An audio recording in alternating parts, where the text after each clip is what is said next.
Okay, hello and welcome to Draft Brothers, a Champions Round podcast. I am your host, Jeff Hasley.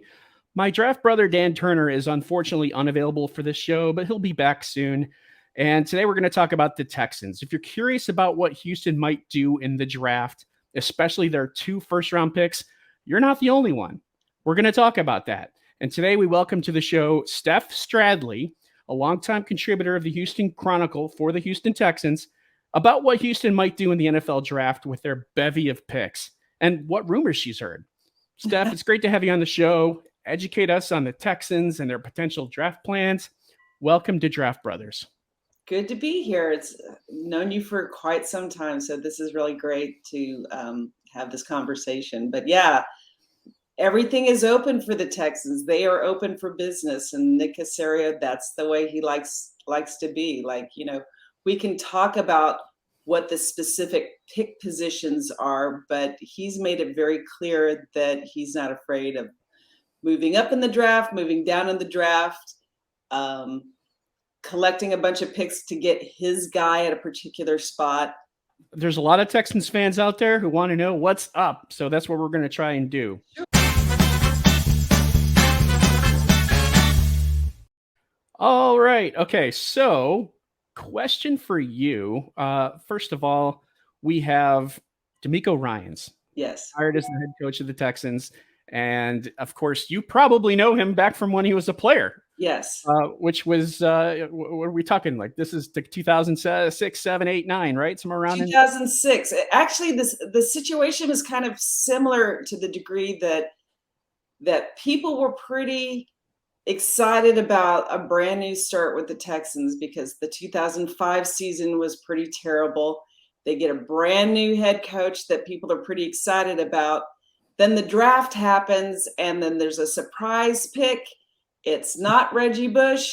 It's not Vince Young. It's Mario Williams, who made actually a lot of sense for a team that was switching to a 4-3, needed some help on the defensive line, and any of the other teams that were looking for players at that same time near the top of the draft would have been really happy to have that guy, but it was an absolute surprise. Right now, where the Texans are is people want a quarterback. Mm-hmm. Okay. DeMeco was taken at the top of the second round, and he kind of flew under the radar that way. And immediately all the Alabama fans were telling me at the times, like, you're going to love this guy. He's special. Physically, he probably didn't project very well to the NFL, except for if you looked at some of his combine numbers on key numbers that are good for linebackers, he was off the charts. But even more so, he's just a really sharp guy, a very real guy. And all the different things that people were saying about him are the things I think that people have missed, which is that he's real, he's authentic, he's not going to tell you what you want to hear, that he's sharp. Really all that Texans fans have wanted since the beginning of the franchise is to get a GM that knows how to GM and a head coach that knows how to head coach. And being a head coach is not just the motivating part, which that's a big part, but that they're sharp and that they have a background of success. And, DeMeco Ryans has had that with the 49ers. I wonder if history is going to repeat itself. You mentioned the Mario Williams pick.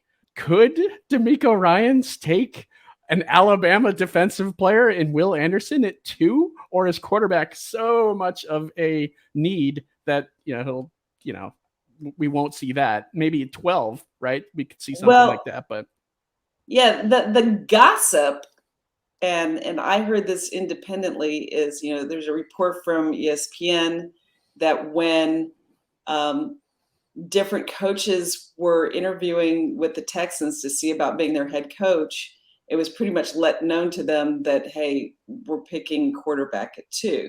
Okay. And then when the Texans kind of won at the last second for the last game of the season, going from the first pick in the draft to the second pick of the draft, Nick Caserio didn't seem particularly concerned with picking 2 instead of 1. So I had heard quarterback at 2.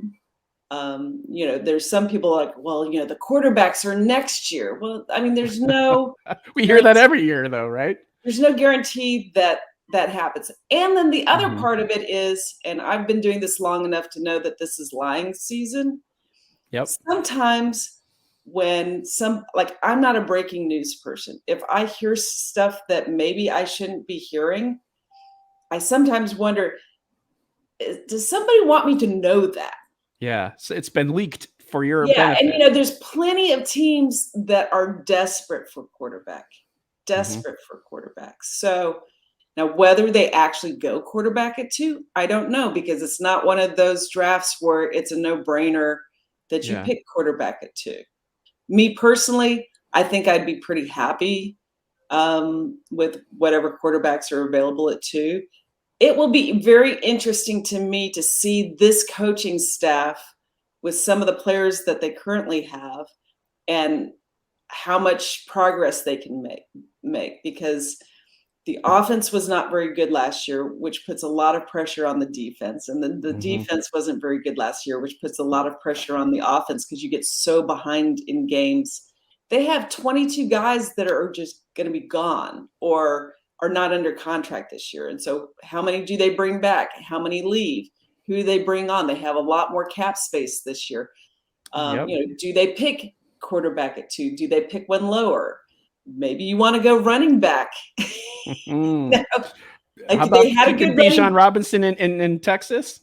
Is that possible? It wouldn't be particularly unpopular. Last year they actually had a lot of Houston guys on the roster, and they said it was coincidental. I don't know how much I buy how coincidental it is, because they really wanted to have players that wanted to be in Houston, and it hasn't been an attractive place. But the hope is that DeMeco Ryans puts off the vibe that they're actually serious about winning. Like, none of the previous coaches pretended like they weren't serious about winning, and they won the last game last year. So, I mean, there was still a desire to win.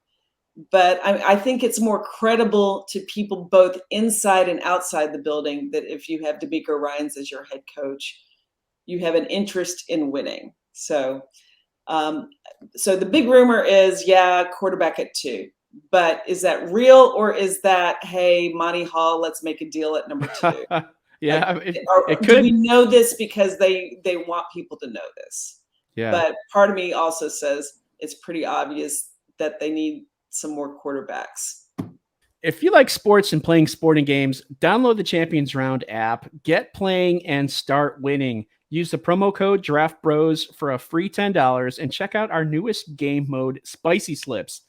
If you love live sports gaming, the NBA, or just want some extra action this NFL offseason, come play Spicy Slips. Build a 2 to 5 leg parlay of live props and win big today. Is there a particular quarterback that you have more of an interest in that would fit well with him and in the program? Like Cj Stroud, Bryce Young, of course, Alabama connection. Is there one that you like?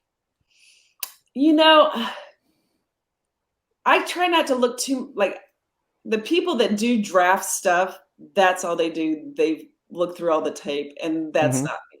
But what I see more is, what is it that they're likely to look for? And it looks like from on the offensive side of the ball, what a 49ers type, Kubiak, Shanahan kind of offense wants is they value accuracy. And the idea of the offense is it's not going to be very complicated to, if you're playing it so you can play fast. But at the same time, we're going to be so good at the details of it, you won't be able to tell whether it's run or it's pass based on the way that people are set up, and that they're going to line up in ways that put pressure on defenders, because the defensive linemen are always going to be better athletes than the offensive linemen. So the idea behind what the 49ers did and projecting forward what the Texans will want to do is always look the same, whether you run or you pass, and then put the ball in the hands of the playmakers.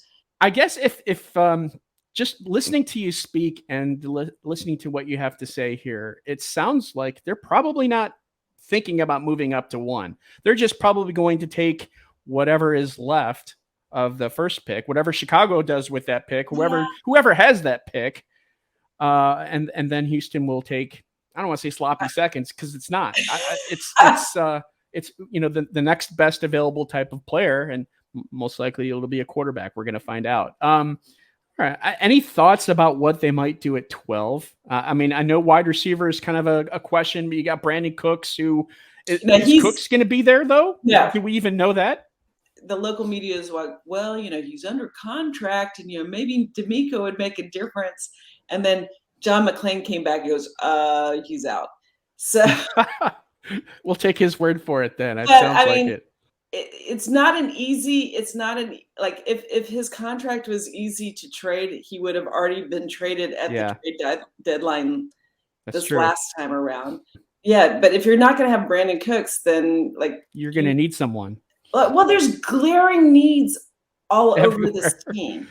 I guess that's what happens when you have the number 2 overall pick, right? They've got a lot of cap. We got the free agency season coming, so that's going to be a telltale sign of what the draft might unfold.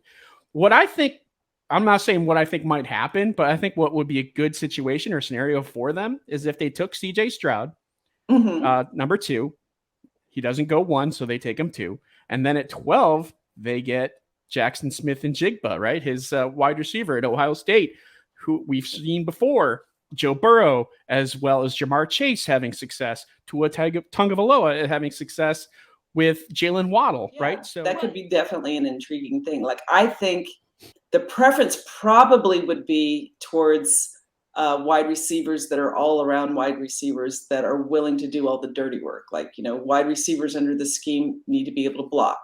I think after talking to you here, we really don't know, except the fact that they're most likely going to get a quarterback, and then they need pieces and parts to put in place. I think getting DeMeco Ryans is definitely a step in the right direction, and then let's see what happens from there. And if we can build that team, and it's a chess game. It's a marathon, not a sprint, right? So.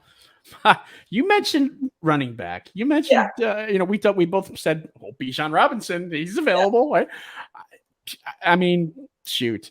I don't know if he's in the cards, but that would be interesting. Cal McNair, owner of the Texans, or I guess the CEO, he's a Texas grad, and so am I. Hook 'em horns. Yeah. There you go. Well, hey, you never know. I will say, having great players at their position is the easy button. You can say all this that you want, the offense line needs to be this guy and that guy. Like Kubiak's approach in the past, some of the best offensive linemen for the Kubiak era, people were not high round picks. And if you don't have to spend your high round picks on your offensive linemen to get an offensive line that is functional, then you can get these easy button players like Andre Johnson, easy button player. Arian Foster, who was an undrafted free agent, easy button guy. And, he was undrafted for a variety of reasons. Bijan Robinson, a lot of people don't like picking running back high. Right. Just because you can have an Arian Foster in a late round. But then the flip side is sometimes those players are difference makers. And so, do you see him an Adrian Peterson that was drafted 7th? That was a different era. Barkley. Leonard Fournette, high draft pick. Christian McCaffrey, same draft, high draft pick. So, I mean, it's possible. We could see that. I could see Bijan Robinson at 12. Wouldn't that shock the draft? They picked Kenyon Green in the first round last year, and he's a guard.